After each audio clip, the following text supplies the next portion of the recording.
जय माता दी। आपका अपने चैनल ज्योतिष ज्योति गुरु में बहुत स्वागत है। आज बात कर लेते हैं मंगला गौरी व्रत की। सबसे पहले आप सभी को सावन की बहुत बहुत शुभकामनाएं। सावन के महीने में ही मंगला गौरी व्रत आते हैं। मंगला गौरी व्रत क्या है और मंगला गौरी व्रत का पूरा विधान, व्रत रखने का डिटेल में पूरी जानकारी इस एक ही वीडियो में है। शुरू से अंत तक वीडियो को देखना ना भूलें। वीडियो में ही आपको उद्यापन की भी सारी विधि बताई जाएगी और मंगला गौरी व्रत की कथा भी इसी वीडियो में है। तो यह जानकारी बहुत ही संपूर्ण तरीके से पूरा विश्लेषण करके आपके लिए लाई हूँ, तो वीडियो को स्किप करना बिल्कुल भी ना भूलें। जानकारी बहुत बड़ी है लेकिन आपके काम की है और एक भी ऐसी चीज़ नहीं है जो शायद मेरे अनुसार छूटी हो। मैंने सारी जानकारी आपको देने की कोशिश की है। तो आप सभी को मंगला गौरी व्रत की बहुत बहुत हार्दिक शुभकामनाएं, बधाइयाँ।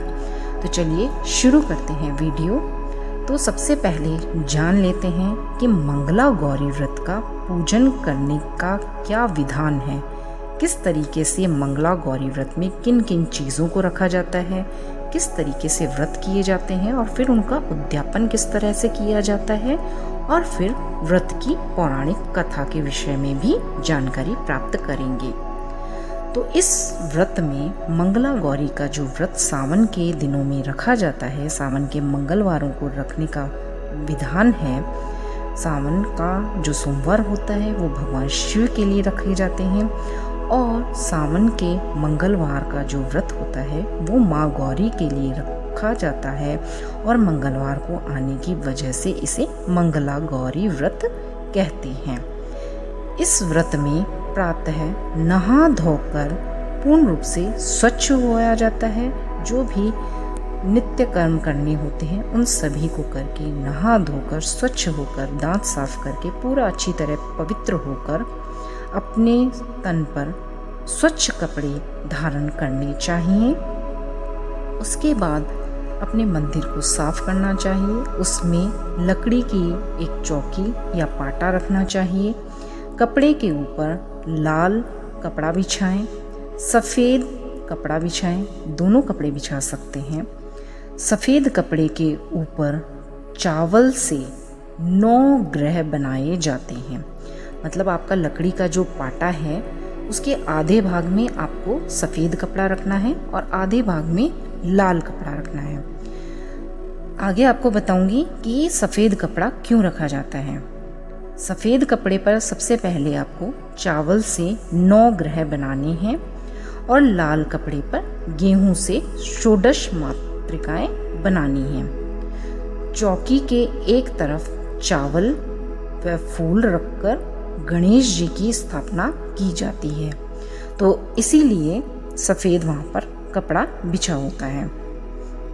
इसी तरीके से दूसरी तरफ जहाँ गेहूं रखा है, गेहूं रखकर कलश स्थापित करते हैं और कलश में जल रखते हैं। जल आरओ वाटर आप ले सकते हैं, साफ जल ही लें। अब आटे का चौमुखी दिया बनाकर 16-16 तार की 4 बत्तियां डालकर जलाते हैं। ये सभी जो भी चीज़ें हैं पहले से ही आपको मंदिर के लिए, पूजन पाठ के लिए एकत्र करके रखनी है। ये नहीं है कि आप पूजन पाठ कर रहे हैं, बीच बीच में उठकर सामानों को ला रहे हैं, तो पहले ही एक थाली में सारी चीज़ों को एकत्रित कर लें, उसके बाद ही आप पूजन करना स्टार्ट करें।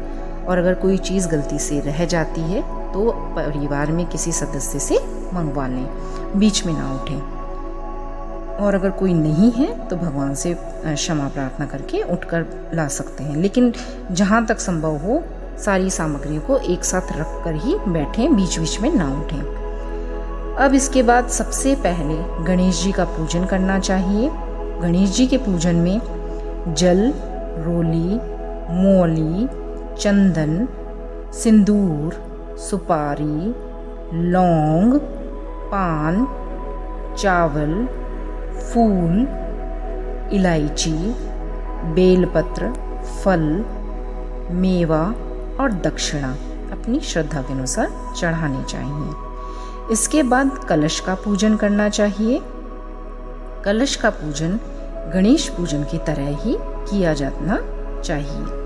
फिर 9 ग्रह तथा षोडश माता की पूजा करके सारा चढ़ावा चढ़ाना चाहिए। और ये जो भी चढ़ावा आप चढ़ाएंगे बाद में पूजन करने के बाद, व्रत करने के बाद आप उसे ब्राह्मण को दे सकते हैं। इसके बाद मिट्टी की मंगला गौरी बनाकर उन्हें जल, दूध, दही आदि से स्नान करवाकर, वस्त्र पहनाकर, रौली, चंदन, सिंदूर, मेहंदी व काजल लगाते हैं। 16 प्रकार के फूल और पत्ते माला चढ़ाए जाते हैं। 5 प्रकार के 16 मेवे, सुपारी, लौंग, मेहंदी, शीशा, कंघी व चूड़ियाँ माँ भगवती को अर्पित की जाती हैं, माँ पार्वती को अर्पित की जाती हैं। फिर कथा सुनी जाती है। कथा सुनकर अगर आपके पास आप अपनी सासू माँ के पास रहते हैं तो अपनी सासू माँ के पांव छूकर एक समय अन्न खाने का विधान इस व्रत का है। फिर आप व्रत इस तरीके से रख सकते हैं। और अगर सासू माँ नहीं है तो उन्हें मानसिक प्रणाम या मानसिक उनके चरणों का स्पर्श भी करके भोजन कर सकते हैं।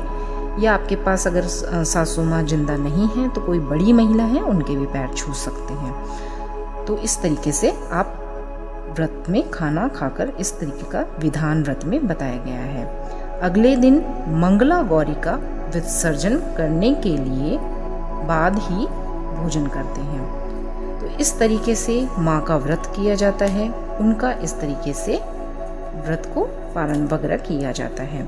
तो अब जान लेते हैं कि जब सावन में मंगला गौरी व्रत रख लिए जाते हैं तो कई माताओं बहनों को, कई जो भी रख चुकी हैं पहले, उनको उद्यापन की विधि नहीं पता है।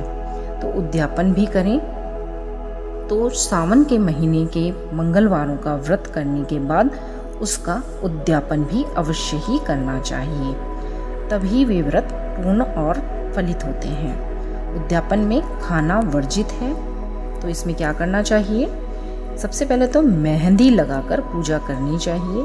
फिर पूजा 4 ब्राह्मणों से करवानी चाहिए। एक चौकी के 4 कोनों पर केले के 4 खंबे से लगाकर मंडप पर एक ओढ़नी बांधनी चाहिए। कलश पर कटोरी रखकर उसमें मंगला गौरी की स्थापना करनी चाहिए। साड़ी, नथ, सोने की हो सकती है, छोटी सी भी रख सकते हैं आप, वह सुहाग की सभी वस्तुएं रखनी चाहिए। हवन करना चाहिए, कथा सुननी चाहिए और आरती करनी चाहिए। हवन के उपरांत ही कथा और आरती करनी चाहिए। चांदी के बर्तन में आटे के 16 लड्डू, चांदी का कोई भी प्लेट ले सकते हैं, कोई कटोरा हो, किसी भी तरीके का कोई बर्तन हो, लेकिन चांदी का होना चाहिए। उसमें आटे के 16 लड्डू, रुपया अपनी श्रद्धानुसार और साड़ी अपनी सासू माँ को देकर उनके पैर छूकर आशीर्वाद अवश्य ही लेना चाहिए। पूजा कराने वाले जो भी ब्राह्मण हैं, पंडित हैं, उनको भी भूखा नहीं भेजना चाहिए, उनको भी भोजन करवाना चाहिए। और जो भी वो वस्त्र पहनते हैं, धोती, अंगोछा या पैंट शर्ट, जो भी वो पहनते हैं, उनको उनके से पहले पूछ लें, उसके अनुसार ही उन्हें वस्त्र देने चाहिए।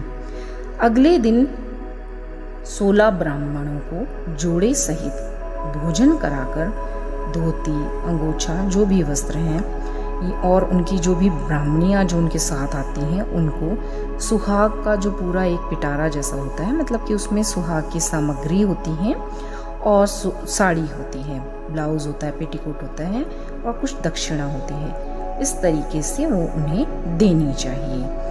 इतना सब करने के बाद स्वयं भोजन करना चाहिए। तो इस प्रकार से उद्यापन की संपूर्ण विधि आपको बता दी गई है। तो आप इस तरह से मंगला गौरी व्रत के जो भी व्रत रखें तो उनका उद्यापन कर सकते हैं। अब बात कर लेते हैं कथा के बारे में। वैसे तो कथा शुरू में ही बतानी चाहिए थी, लेकिन ध्यान से और श्रद्धा से आप इसको अब सुन लीजिए। कथा इस प्रकार है। पौराणिक कथाओं के अनुसार एक समय की बात है कि एक शहर में धर्मपाल नाम का एक व्यापारी रहता था। उसकी पत्नी बहुत ही सुंदर थी और उसके पास बहुत सारी संपत्ति थी, लेकिन संतान न होने के कारण वे दोनों काफ़ी समय से बहुत ही अधिक दुखी रहा करते थे।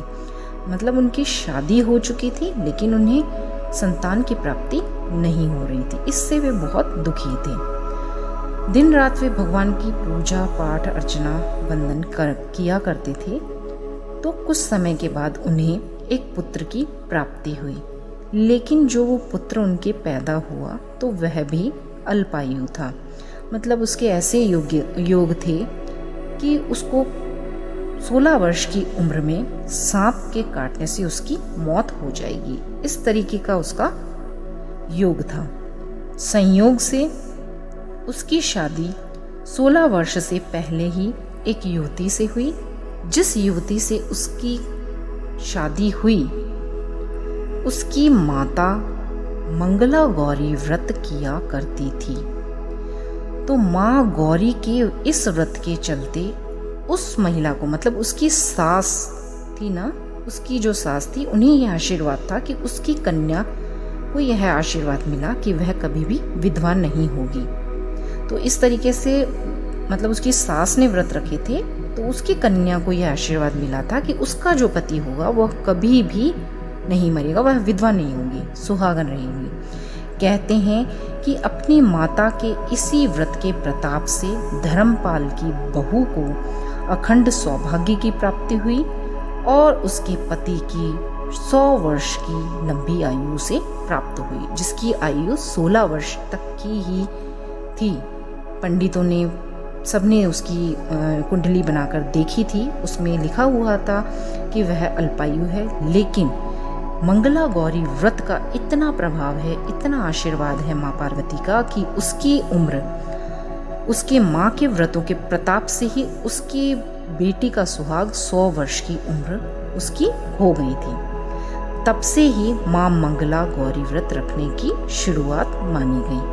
मान्यता है कि यह व्रत करने से महिलाओं को अखंड सौभाग्य की प्राप्ति होती है, उनका दाम्पत्य जीवन सुखद होता है, जीवन में प्रेम बढ़ता है और जीवन में अगर संतान नहीं होती है तो अगर जो महिला और पुरुष इस व्रत को करते हैं तो उन्हें संतान की भी प्राप्ति होती है। तो इसीलिए मैंने कथा को शुरू में ना बताकर बाद में बताया है, ताकि आपको इसका पूरा महत्व पता चले कि यह कितना प्रभावशाली व्रत है। इस व्रत को करने से किसी भी तरीके की जीवन की जो बाधाएं हैं उन्हें, जीवन और मृत्यु सत्य है तो उसे समय से पहले, अगर किसी को इस तरीके की है, कुंडली में दोष है, तो उसे भी दूर किया जा सकता है, बशर्ते कि व्रत पूर्ण श्रद्धा, विश्वास और निष्कपट भाव से रखा जाए। तो व्रत अवश्य ही फलदायी होता है, पुण्य फलों की प्राप्ति होती है और जीवन में सुख समृद्धि, दाम्पत्य जीवन में प्रेम की अथाह वर्षा माँ पार्वती और शिव जी के आशीर्वाद से अवश्य ही होता है। तो इस प्रकार से आप सभी को मंगला गौरी व्रत की बहुत बहुत पुनः बधाइयाँ, शुभकामनाएं। जय माता दी, जय शिव भोले, हर हर महादेव, जय माँ मंगला गौरी। सभी का कल्याण करें। धन्यवाद, नमस्कार।